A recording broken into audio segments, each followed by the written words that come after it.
Hey friend, and welcome back. If you're new here, my name is Morgan and you are on my homestead here in Wyoming, and welcome to my version of the 2025 Pantry Challenge. Now, I know this is not traditional. I always do the Pantry Challenge in January and February, but January I was 9 months pregnant, February I had a baby at the very beginning of the month, and so I figured let's do the Pantry Challenge now. One, I love doing the Pantry Challenge.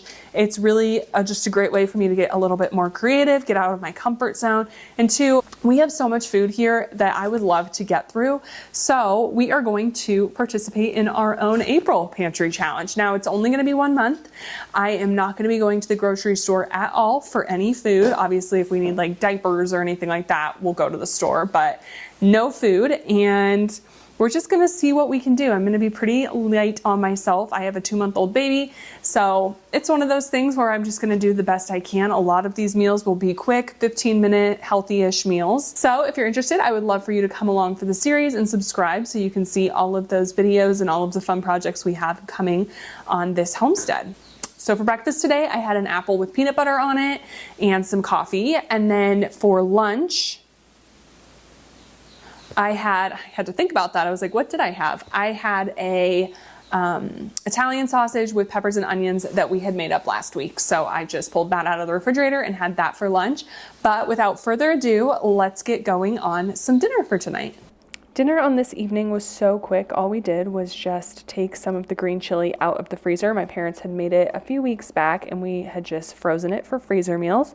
So all I'm doing here is just scooping individual portions into the bowl, and then we are toasting up some sourdough. One of my favorite meals is green chili with pork on top of just regular sourdough bread with some butter on it. Sam and I both enjoyed this for a few days.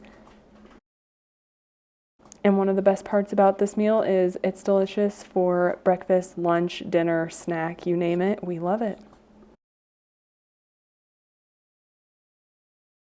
Hey friend, welcome back to night 2 of the Pantry Challenge. So tonight we are going to be making lettuce wraps, and that is because I have lettuce in the fridge and that is one of the produce items that goes bad the quickest. So I want to make sure that we are utilizing it to its fullest. Mine's going to be a little bit different. I know lettuce wraps usually use chicken or ground turkey. I have moose in my freezer, so we're going to do a moose version of lettuce wraps instead. I've done this with elk. It's turned out really, really yummy. So shouldn't be any different with the moose. This is yet another 1-pan meal, so I'm gonna go ahead and get this heating up. And while that heats up, let's go ahead and get our onion chopped. We only need a half of a medium onion. This is the onion I have today. It is definitely not medium. I'm just gonna cut it all up. That way I have it for the rest of the week. We'll just put it in a container for later. And today ended up being a busier day than I had originally anticipated. So I just had a banana and peanut butter for breakfast. That is one of my favorite combinations. For lunch, I had leftovers from last night, so I just made some more sourdough and had green chili and sourdough. It was honestly one of my favorite meals in the entire world. I grew up eating it. I think it's very nostalgic for me. Every year on Halloween, my mom would make up a big batch of, you know, the onion peel in there. She would make up a big batch of green chili and red chili, and we would have that. And so now that we have our own families, we continue that tradition. So I think I just have very fond memories linked to green chili, plus it's delicious. Okay, I'm just gonna use a little bit of this, so we'll get the rest put in a container. In the meantime, let's go ahead, now that our pan is warm, and put some onions in.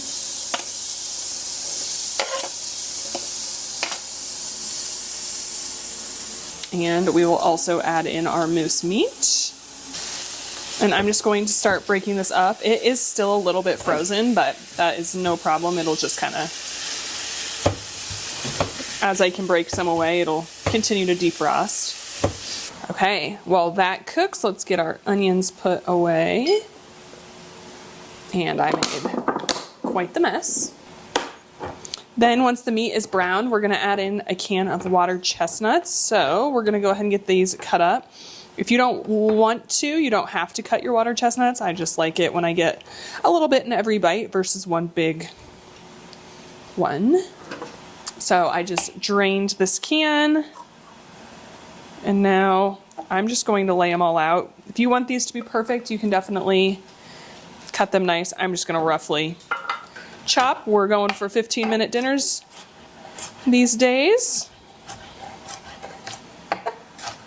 All right, that looks good to me. I'm gonna set this aside. All right, now let's get going on our sauce. So here I have about a tablespoon of peanut butter, and I just put it in the microwave for just a couple of seconds so that it would get a little bit softer. Then we're gonna do 3 tablespoons of soy sauce. This is light sodium. You can use whatever you have.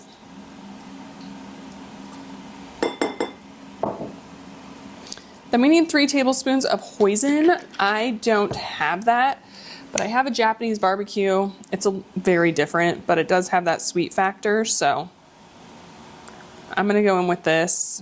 It's different, I know, but we're making the best with what we have. Then I need a tablespoon of sesame oil.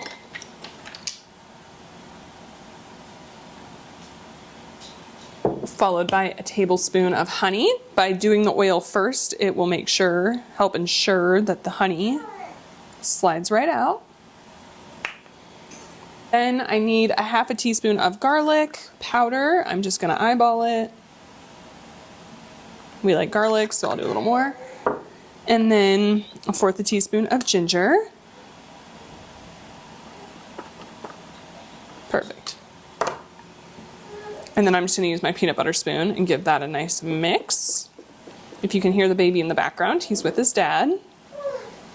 That looks good for now. And then we're just gonna continue to break this meat up and get it nice and browned.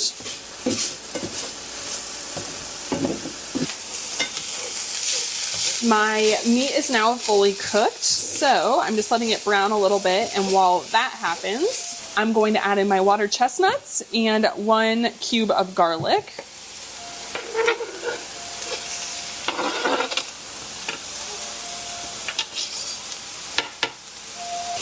We'll let that all cook down and just let that garlic defrost. I just keep that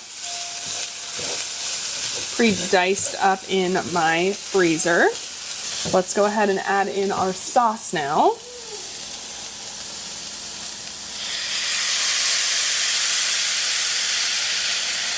That looks good. I'm going to take this off the heat. Okay, I'm going to give this a real quick taste test.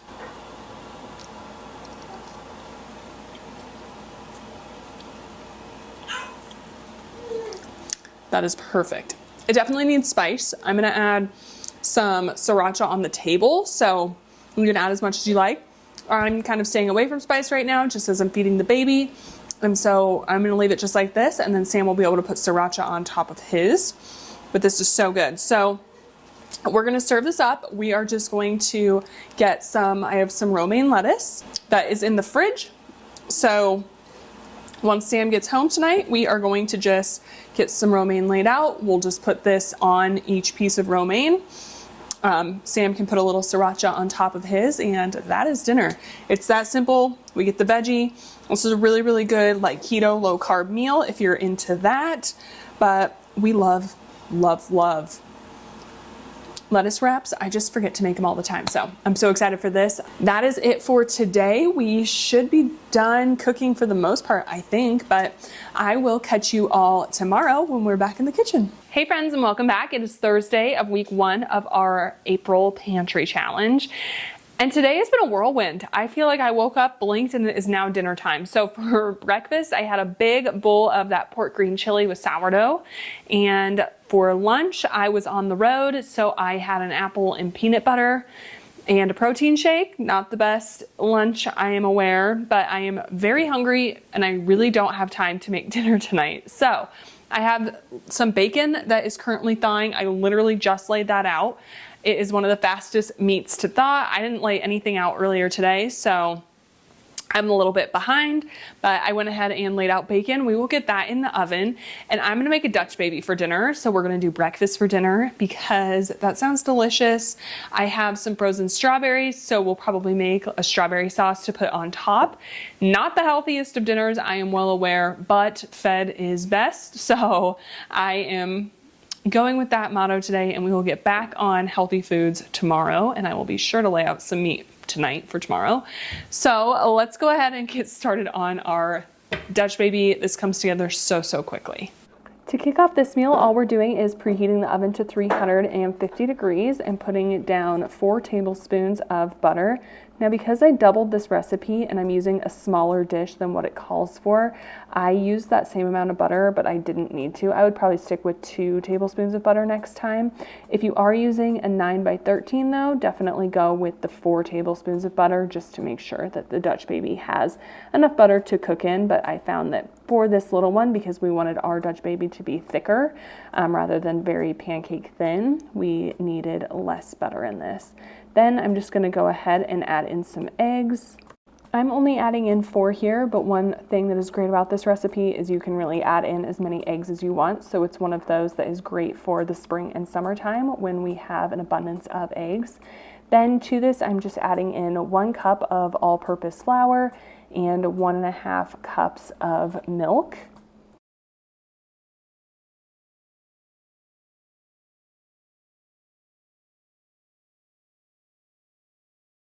Next, I'm just going to add in a couple of tablespoons of sugar, a little bit of salt just to balance out the flavor, some vanilla, probably about a teaspoon or so, and then I'm going to pop the lid on this, give it a nice blend, and that is our batter. Once the batter is done, I'm going to go ahead and get my butter melting. You want it to melt in while the oven is preheating. That way it can brown a little bit, but definitely this goes quickly, so keep an eye on it because I have burned the butter just about every time I make this. Then we're going to go ahead and lay out the bacon. I'm going to cook this in the oven at the exact same time, so dinner will come together really quickly and all be ready together.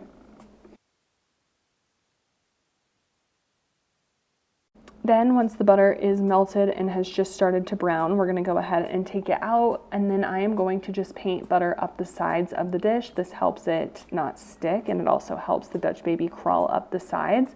And then all you do is just pour the batter in. Because I like mine thick, it does take a little bit longer to cook. I think this took roughly 15 or so minutes, but if you like yours thinner and you use a bigger pan, it will go much quicker than that.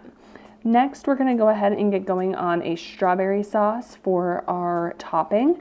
These are the strawberries that we got from Florida that came on the fruit truck. And so I'm just going to put strawberries, vanilla, a tiny bit of lemon juice, and some maple syrup in the pan. And then we're just going to bring that up to a boil. I did decide to mash it with just a potato masher there at the end to get some of the big chunks off, just so that it fit on top of the Dutch Baby better. But that was it. I go ahead and take out the bacon. Once you can see that this has a golden brown crust on top, it is ready to go, and that was our super quick dinner. It was honestly ready in probably about 20 minutes total.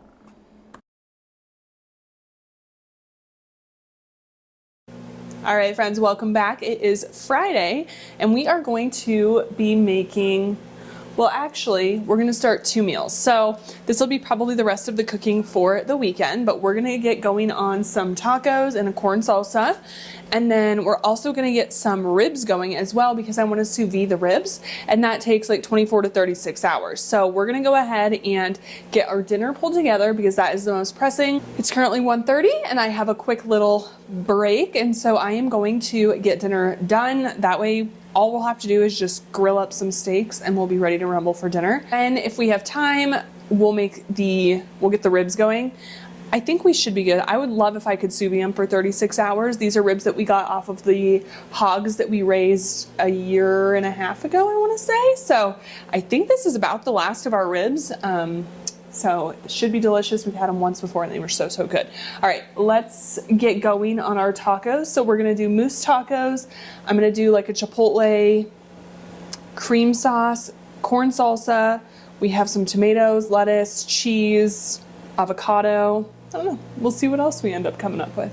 Okay, so this chipotle sauce we're going to make is our absolute favorite. It's so good on steak or chicken, potatoes. It's just all around absolutely delicious. So we're going to start with 1 container of plain Greek yogurt, and this is a very high protein sauce as well. So if you're trying to stay on the healthier side, this is a really great sauce for tacos, any meat, you name it. So that's just 1 container of plain Greek yogurt. Then I have a can of chipotles in adobo. And you can add in as many chipotles as you want. Obviously, the more you add in, the spicier it's going to be. I'm gonna do 2.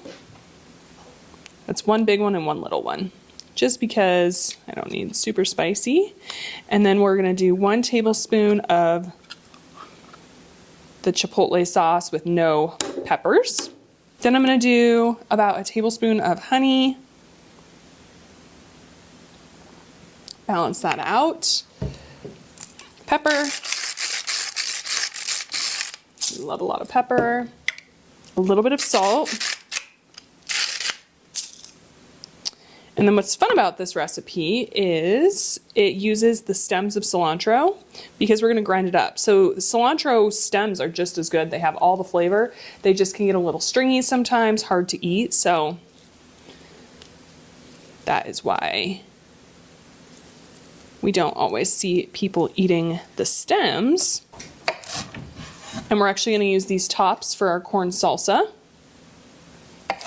Just cut that in half just so I have a Vitamix, but it's too big for this amount of sauce. So I'm just using this little blender and it's not that great. So we're gonna help it out a little bit. And then like a tablespoon or so of milk just to help everything blend together. We're gonna give this a mix, well, a blend.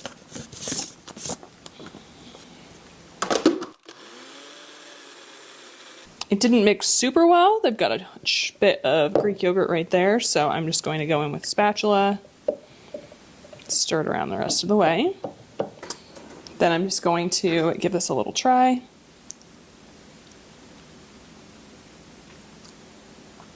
So good. Those chipotles had a bit of a kick. I'm gonna add just a tiny bit more honey, just to kind of balance that spice out. And then mix that around and we are done with this sauce. Let's do our corn salsa, then we'll get all our vegetables cut up, then we'll marinate the steak just because that's gonna go for a couple of hours, and then we'll get going on the ribs. And I tend to just put these in mason jars and store them that way. And one thing I like to do, because I only used a few of these chipotles, is I will put them in little jars and put them in the freezer. And that way, anytime I need them, I just pull a little serving out of the freezer and I have them. So I know this is the pantry challenge and we're trying to clear out the freezer, but I hate wasting food so much. So I'm gonna divvy these up and put them in the freezer. That way we have those. Okay, next we're gonna get going on our corn salsa. So this is corn from our garden this past year. So what I love about frozen corn is it defrosts in like a minute. So I'm just going to dump it into this colander, maybe like so. And then I'm gonna go run this under some warm water. Okay, that was like 30 seconds, about 90% of the way thawed. So while that finishes, I'm going to get going on everything else. So we're gonna use the rest of this cilantro, and we love cilantro, so that's why I'm using so much. If you don't love cilantro, you can cut back, you can use parsley, you can leave it out, whatever your heart desires. And this is gonna be kind of like a dip, so I'm gonna cut this cilantro pretty fine. All right, that looks pretty good. Into the bowl that's gonna go. Then this is the onions that we had chopped up together earlier. I'm just going to do 1/8 of a cup, probably. And I'm gonna chop that a lot finer because again, this is a dip, so I don't want a huge chunk of onion. I like the flavor that it provides. Throw that in. So that was onion from the garden, this is corn from the garden, and these are green chilies from the garden. So these were Anaheim green chilies that I just roasted and then stuck in the freezer. I peeled them, roasted them, and stuck them in the freezer. And so I laid those out to defrost. So we're gonna cut those up really, really small.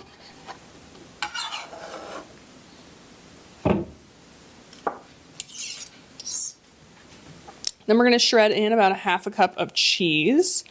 I just had this block sitting out or left over, so we're going to use this. And then while I have the shredder out, I'm going to shred up enough for the actual taco topping as well. And I do have a cheese shredder KitchenAid attachment. Sometimes I just don't want to get it out, you know?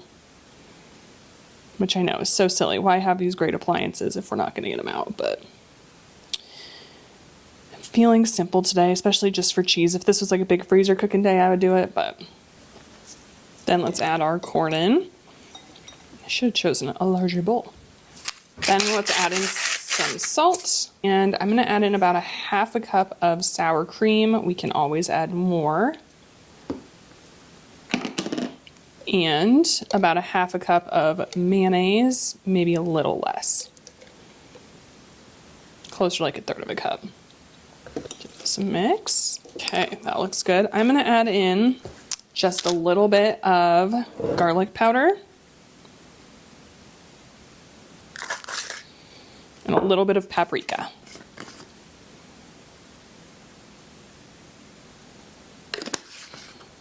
If you like cumin, you can add that in. I don't love cumin. I feel like it really is very strong flavor.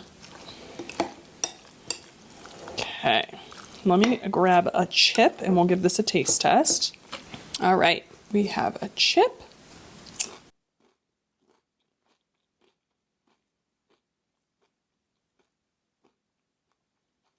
My green chilies aren't hot, so I think I'm gonna add in just a couple more because I love the flavor. And I know Sam does too. And then this is done. Okay, let's get some cheese shredded up for dinner now. And half one more time, just because I find smaller pieces are so much easier to shred. Can you tell my dogs get cheese scraps? I have both of them laying right here under me, hoping that I drop some cheese. I always give the little nubs that are left that I can't shred. I always give those to them, so they are well trained on the cheese. They know exactly what is happening. All right, there is our cheese. Next, we're gonna do lettuce. I do like to line my container with a paper towel because this is a little bit wet still. That way I don't have watery lettuce when it comes time for dinner. So I'm just going to shred this up. I actually much prefer cabbage on a taco, but I do have cabbage. But one thing with the pantry challenge is you have to be a little bit mindful of the items that you're using. And so I know that my cabbage will last significantly longer than my lettuce will. And I can try to regrow my lettuce. I actually have one going in the window right now. And so I know that I need to start with the lettuce, and then once we're like a month in, we can move to the cabbage. But you have to be a little bit strategic with the items that you're using and when you're using them.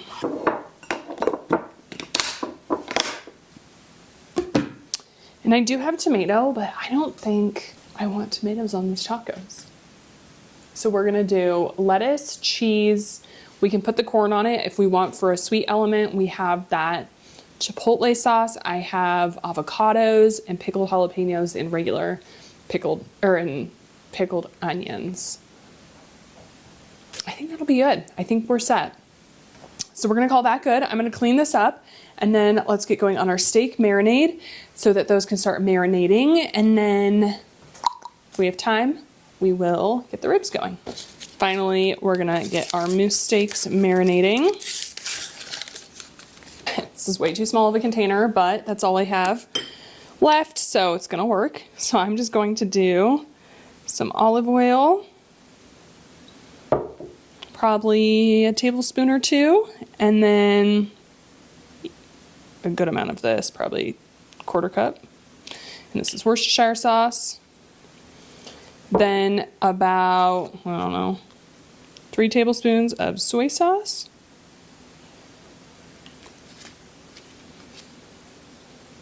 And then this is the Perfect Blend seasoning from Hush. It's really low in sodium and it is absolutely delicious. So we're gonna put that on, and I am, because this is so tight, going to flip these so that some of that seasoning can get down on the other steak that's down below. There was a lot more steak in that container than I was anticipating. Great problem. And in this, it's beet sugar, salt, garlic, onion, paprika, beer powder, pepper, mustard powder. So there's our meat. The great part about a small container is it's all gonna get the marinade on it because it's all sitting in the marinade. So I'll keep flipping this throughout the day. But that's gonna go in the fridge now, and let's get going on our ribs.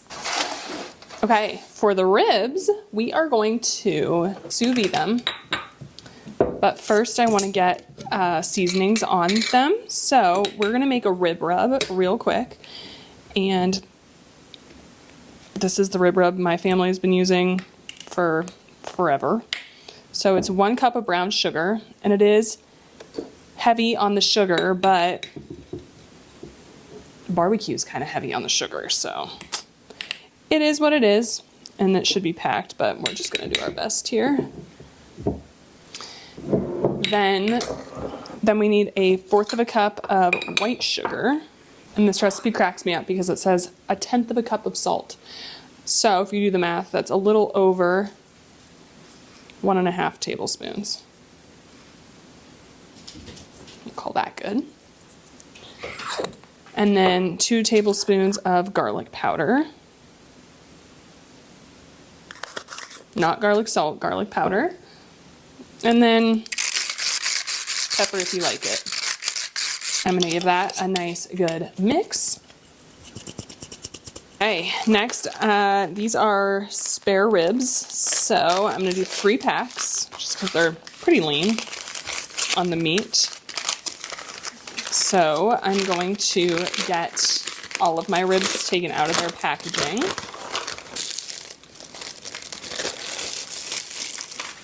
There's 1. And I'm gonna keep the butcher paper in just for easier cleanup. Okay, next there's a membrane that runs along the back. It's pretty clear, like translucent, and you wanna get that membrane off because it's tough and it makes it harder for the seasonings to penetrate the meat. So what I like to do is grab a butter knife and start at one end and kind of work it under until I can get it up. And I do find that if it's hard to get up, kind of flexing the ribs backwards helps me. Then I grab a little piece of paper towel because it's really slippery. And traditionally, you can just pull it like so. And then we'll repeat that process on the other 2. And I usually find that starting at one end, and again, just putting your butter knife or your finger or something underneath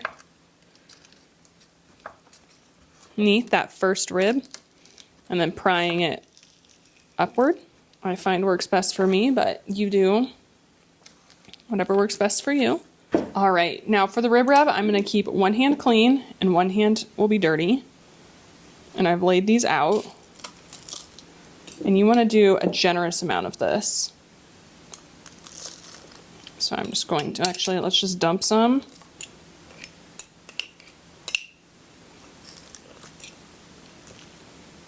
And then I'll work that in. And then we will do the other side. It's not gonna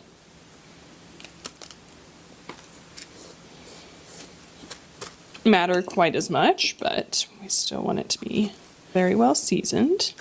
Okay, this looks good. You can see how it all just kind of melts into the meat. It's perfect. I'm gonna get my hands washed up and we'll get the vacuum sealer out. All right, so I need to custom make bags that are long enough for each rib. So I'm just gonna cut it. I like to flip it over.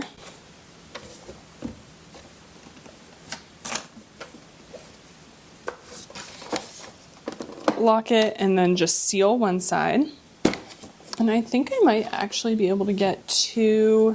So you don't want it to be touching any of the sides. So I'm going to do thick side up, thick side down. And we also don't want the meat to be touching. Okay, that's going to be perfect actually. And then we are going to vacuum seal it.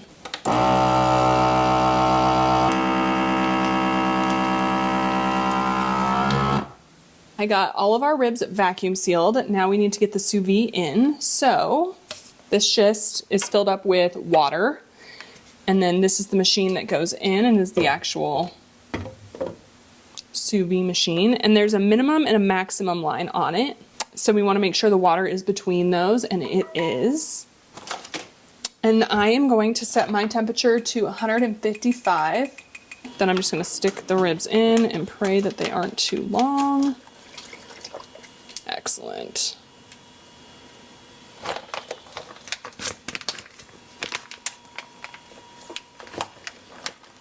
Perfect. You want to make sure they're fully submerged in the water. That's why we vacuum seal them. If you don't have a vacuum sealer, you could also use a Ziploc bag and make sure you get all the air out. You could put a plate on top of it. You just want to make sure that it's not floating above the water, because obviously it's not going to cook if it's up above the water. I'm just going to put our little lid on. And this is going to go for, so it's 3 o'clock now, so it will go for probably about 26 hours or so. But actually, I'm going to crank it up a little bit more to like 160. And we're going to let this go for 24 hours. After marinating for a couple of hours, we just got the cast iron grill pan out and stuck the steaks on top. Then we cut the steaks nice and thinly once they were ready, and here is a final look at our taco dinner.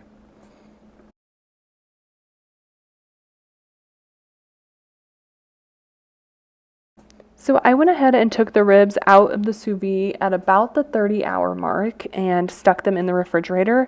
We were actually going to use them the next day, the day before. We just had leftovers.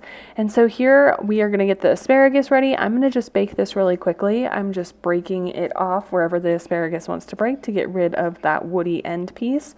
And then we're just going to top that with some olive oil, a little bit of a seasoning blend, salt and pepper, and we'll pop that in the oven. And then for the ribs, these were already cooked because they had been sous videing for about 30 hours. So all we needed to do was just get them nice and crispy on top. So for the ribs, I pulled them out of the freezer bags and topped them with a little bit of our rib rub. Then I went ahead and topped them with our barbecue sauce on top of that, and then I put them in the oven on broil for just a couple of minutes. We'd been going back and forth a lot on if we wanted to put the ribs in the Traeger or in the oven in order to crispen them up. And because we were in a rush and it was cold and windy out, we decided to do the oven. But I think next time we're going to go ahead and try the Traeger and see how that does for crisping them up. We loved the way the ribs turned out. They were really, really yummy, but they didn't have any of that smoke flavor. So if I was going to do them again in the oven, I think I would add a little bit of liquid smoke on top. Otherwise, I think we're just going to try to crispen them up on the Traeger for the last 30 minutes or so. Other than that, the ribs turned out excellent. We had never sous vide them before, and it's definitely something I would do again. The meat fell off the bone. They were so easy. We knew they were going to be cooked and tender, so I am definitely going to be doing this again in the future.